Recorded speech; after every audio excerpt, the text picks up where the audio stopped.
का कोई भरोसा नहीं, हमारे पास बहुत कम समय है। याद रखना परीक्षित, ईश्वर का चिंतन वास्तव में वही व्यक्ति कर सकता है। बोलो गोविंद भगवान की। परीक्षित के मृत्युर्वै प्राणिनां ध्रुवा, के मृत्युर्वै प्राणिनां ध्रुवा अद्य वाप्स्यतां तेवा।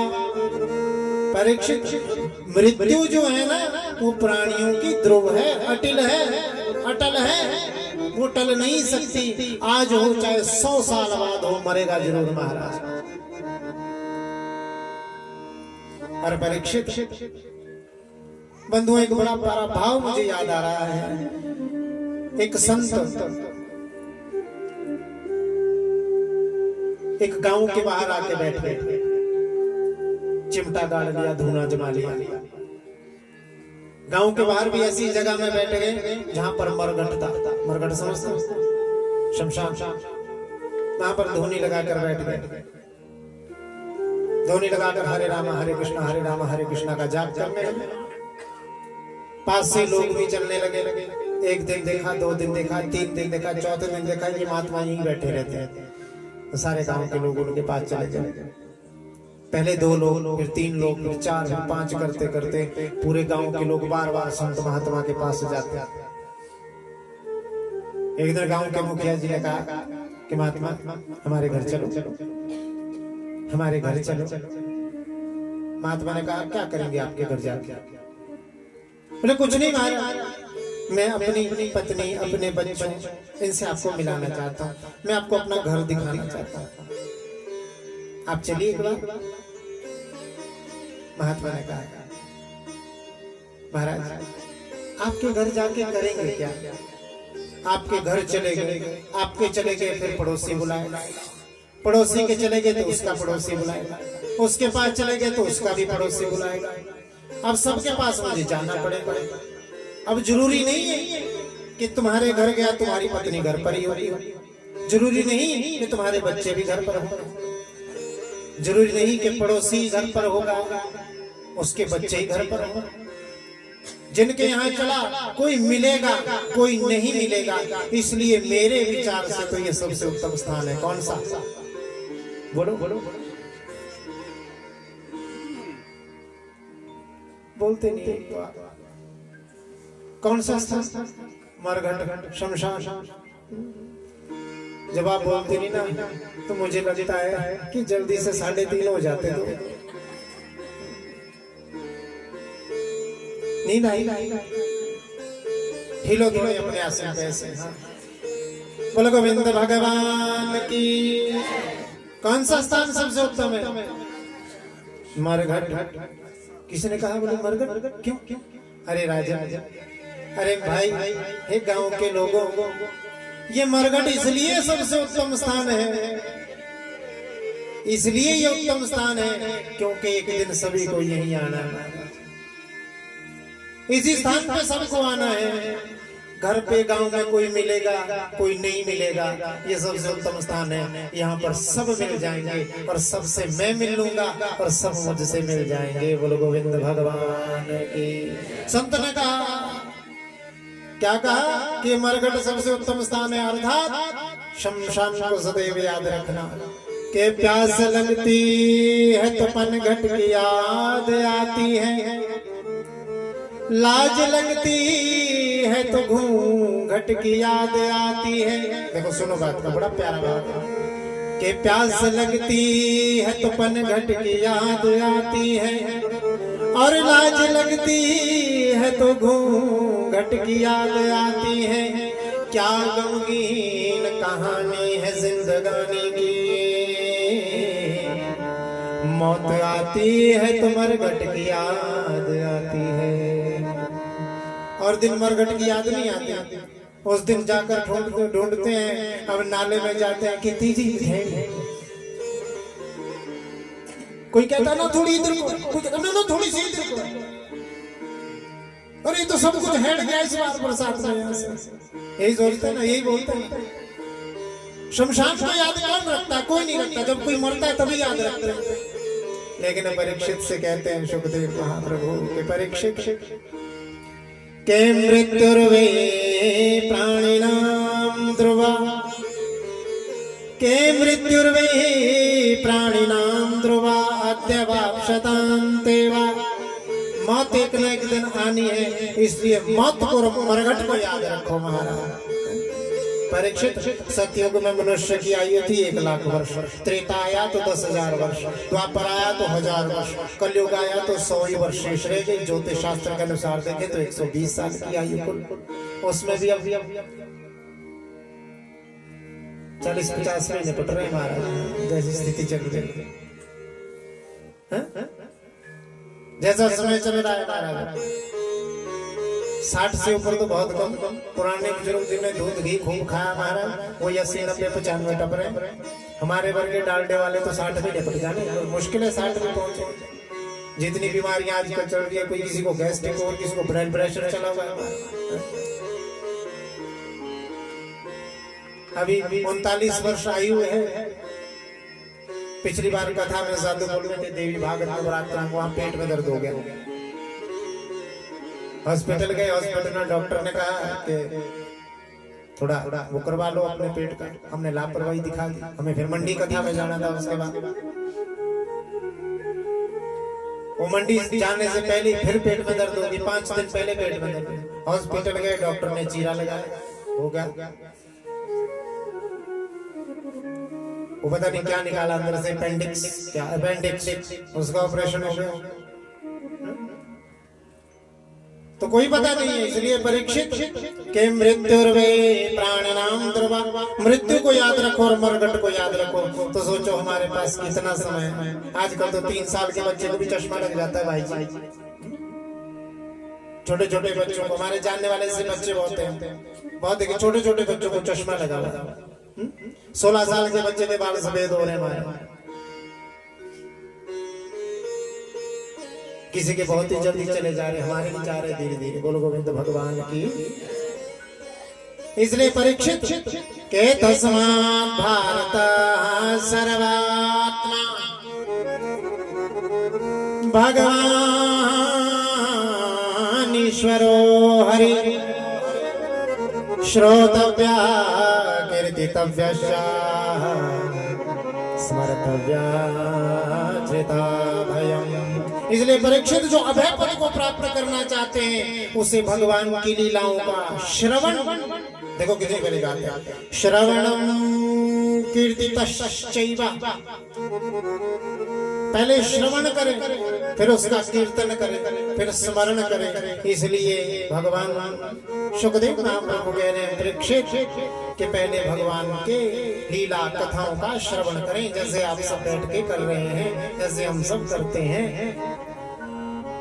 प्रारंभ है श्रवण, और पहली भक्ति क्या है? बोलो, पहली भक्ति के श्रवणम कीर्तनम विष्णु, के श्रवणम कीर्तनम विष्णु स्मरणम पाद सेवनम। पहली भक्ति है श्रवण।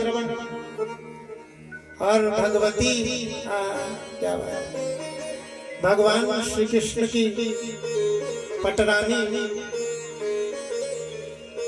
नाम भूल गया, रुक्मिणी महाराज, उन्होंने जब पत्र लिखा ना भगवान को, भगवान श्री कृष्ण को, तो उस पत्र का पहले श्लोक का पहला ही अक्षर क्या था? के श्रुत्वा गुणान् भुवन सुंदर शृण्वता निर्विश्य कर्ण विवरे हरतो गतापम् रूपं दृशां दृशिमताम् अखिलार्थलाभम् त्वय्यच्युता विशति चित्रमपत्रपम्। पहला ही अक्षर था, हे त्रिभुवन सुंदर गोविंद गोपाल, आपको मैंने कभी देखा नहीं। श्रुत्वा गुणान् भुवन सुंदर शृण्वतां ते निर्विश्य कर्ण विवरई हरतोंगतापम। मैंने केवल इस कर्ण विवरों से, इन कानों से आपके बारे में, आपकी लीलाओं को, आपकी कथाओं को केवल सुना है। श्रुत्वा गुणान् भुवन सुंदर, हे त्रिभुवन सुंदर गोविंद, मैंने केवल आपके गुणों को सुना है और सुनकर ही मैं आपको मन से अपना पति मान चुकी हूँ। इसीलिए गोस्वामी तुलसी बाबा कहते हैं कि इन कानों की सार्थकता तभी तक है जब तक हम गोविंद की कथाएं सुनते हैं।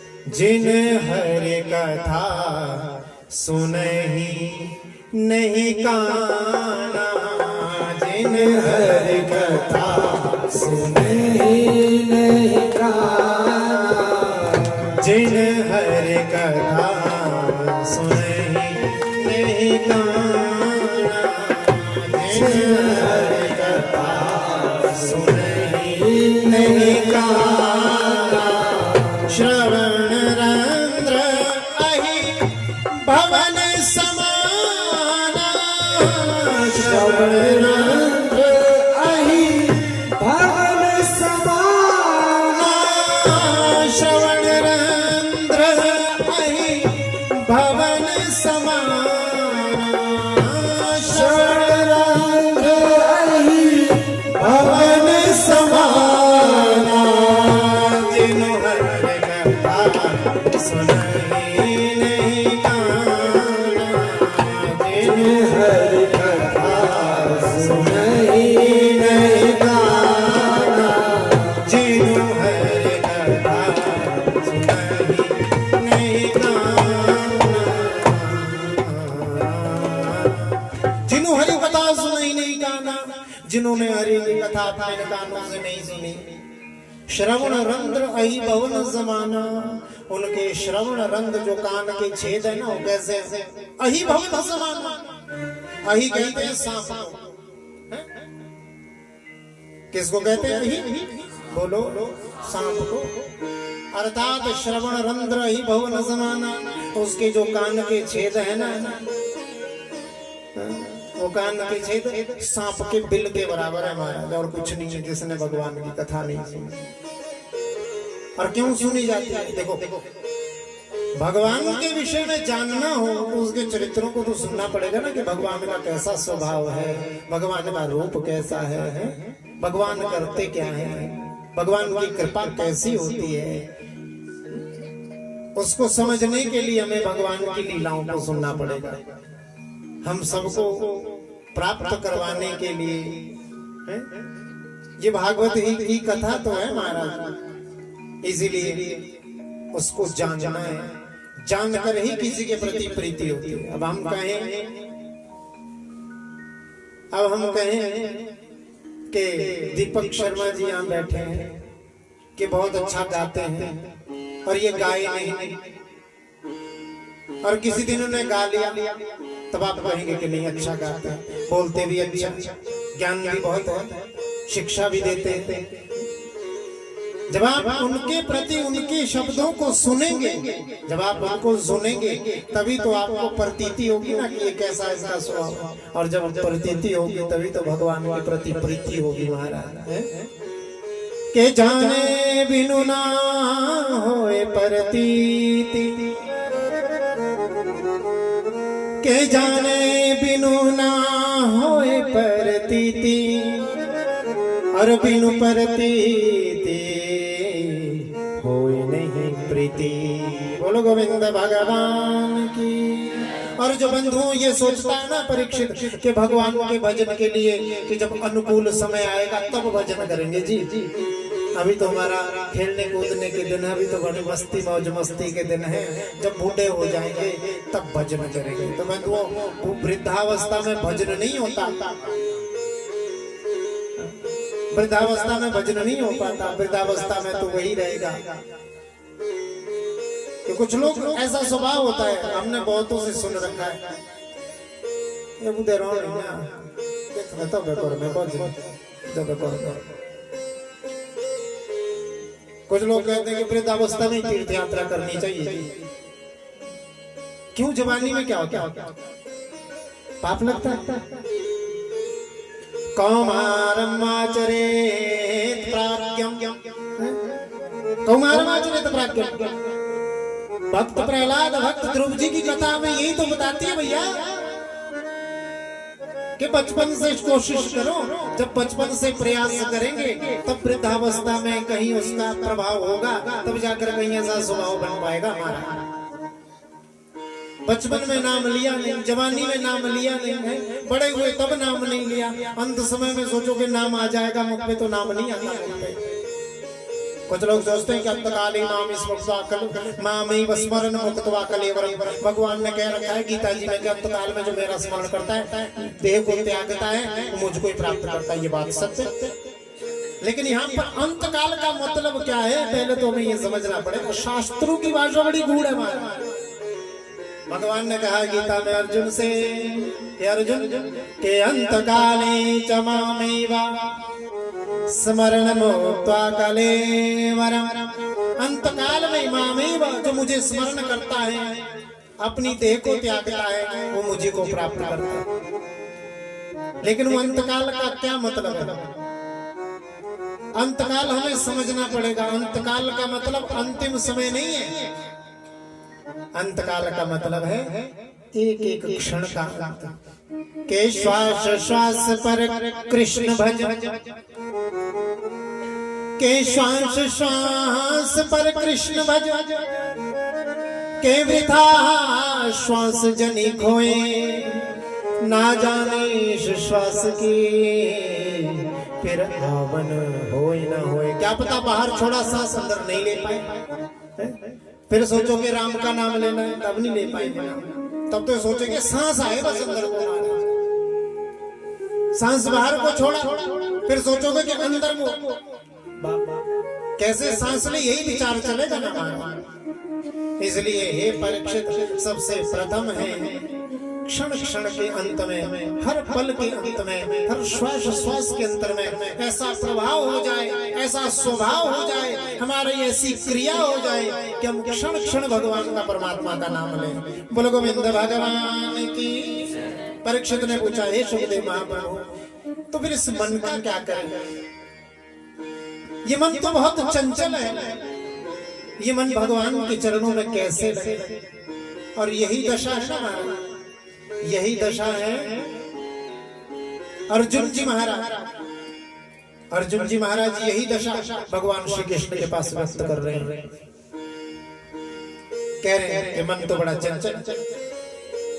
देखिए महाराज, मैं मंदिर गया, आपने कहा आप लोग मंदिर गए, मैं मंदिर में गया, पंडित जी ने कहा फूल चढ़ाओ, हमने फूल चढ़ा दिया। सुबह पूजा होती है, पंडित जी ने कहा आपके फूल चढ़ाओ, आपने फूल चढ़ाया। पंडित जी ने आपसे कहा कि नैवेद्य चढ़ाओ, आपने नैवेद्य चढ़ाया।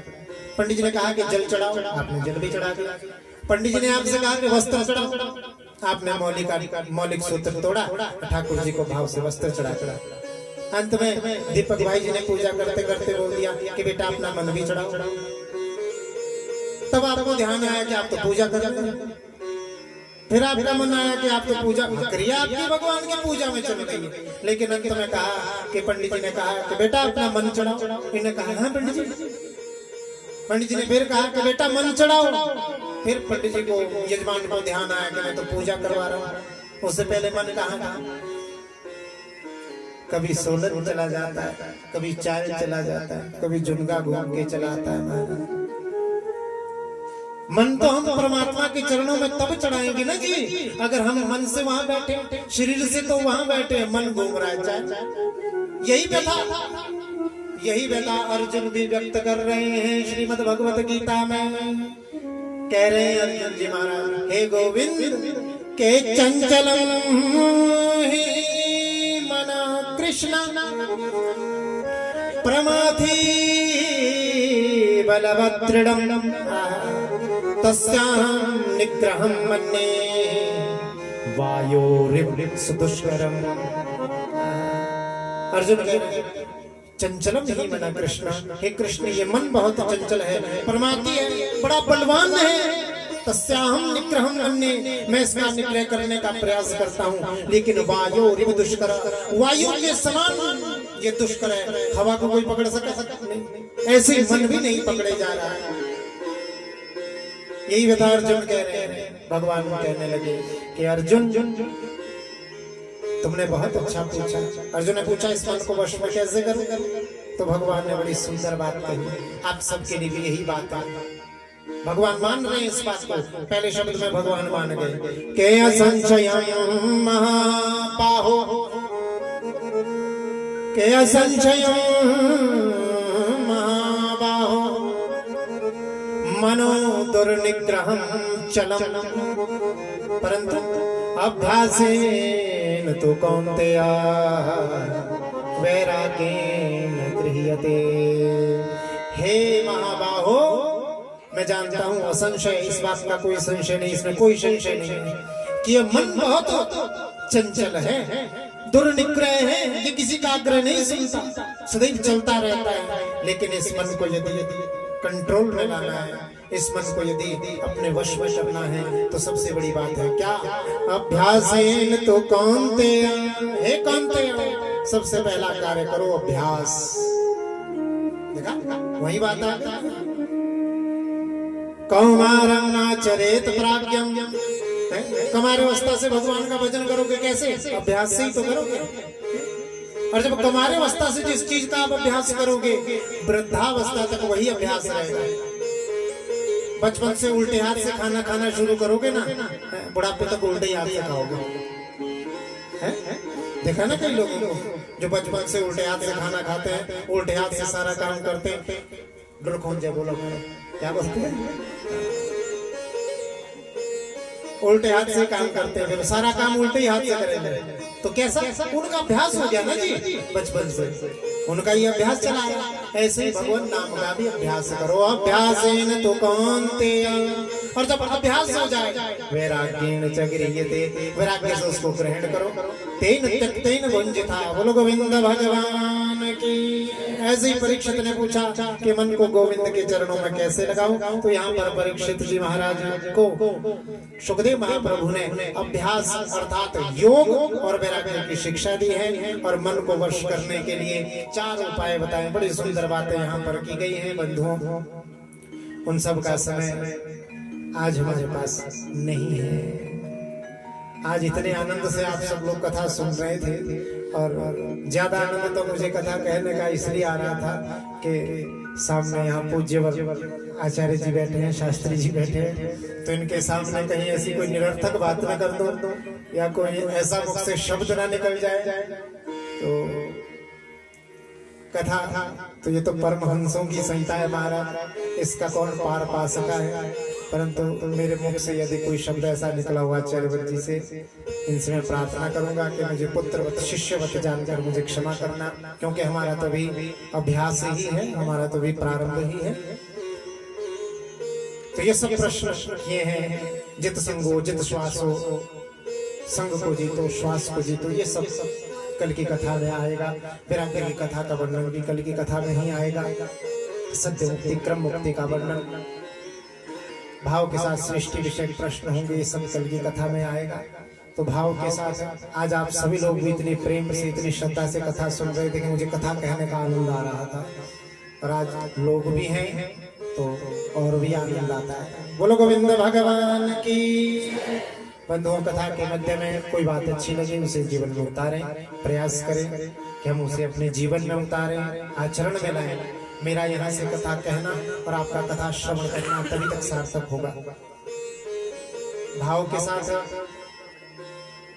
और यजमान परिवार का ये बड़ा प्यारा भाव, दिवंगत आत्मा स्वाति शर्मा की वार्षिक तिथि पर उनकी माता निशा शर्मा जी, इनकी दोनों पुत्रियां